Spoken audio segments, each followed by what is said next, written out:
The book is The 32, an anthology of Irish working class voices, and it has 16 established, successful working class people, and then it has 16 brand new writers. And the idea is that these writers are getting a bit of a leg up by being in this great anthology with all of these really successful, wonderful writers like Roddy Doyle, Kevin Barry, Lisa McInerney, all massive names in Irish literature. All of the pieces are memoir, and it was because we wanted to capture snapshots of working class life, and we wanted to have a look at that all over the island of Ireland and what it looks like, for example, if you're working class in the countryside and as opposed to this inner city.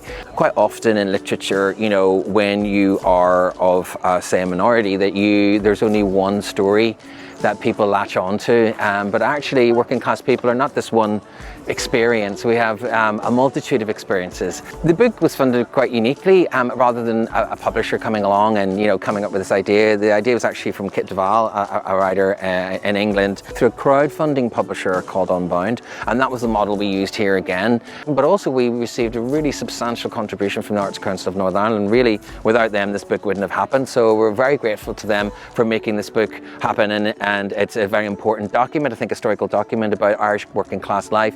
It is the first time I've ever been published, yes. Certainly when I started writing, which was only about 5 years ago when I started taking it seriously, I really didn't think anybody wanted to hear what I had to say, and every time I wrote, I wrote about the underdog. I mean, that's who I tend to write about, and even sometimes when I try to write something different, I always end up coming back to the underdog, and it's, you know, and I kept thinking to myself, you know, do people want to read this? Do people want to hear about working class people?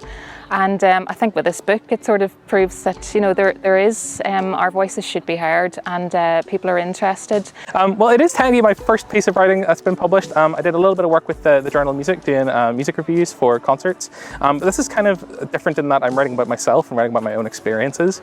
I feel like with working class writing in particular, that a lot of other people write about our experiences, and it's never really us who does it.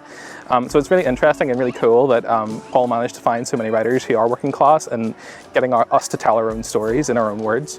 Yeah, so it's really overwhelming to be included in, not just with the 15 other working class writers who are new, but the 16 other writers who are very much established, like Roddy Doyle. To be even thought of in the same realm or in the same publication is absolutely insane, so it's really nice to be included. You quite often find that when you try to pitch your stories to publishing, it's a very middle-class industry, and they're not, you know, they're looking for stories that reflect them, and so you're not. There are lots of barriers, and also when you're working class, for example, you don't come to.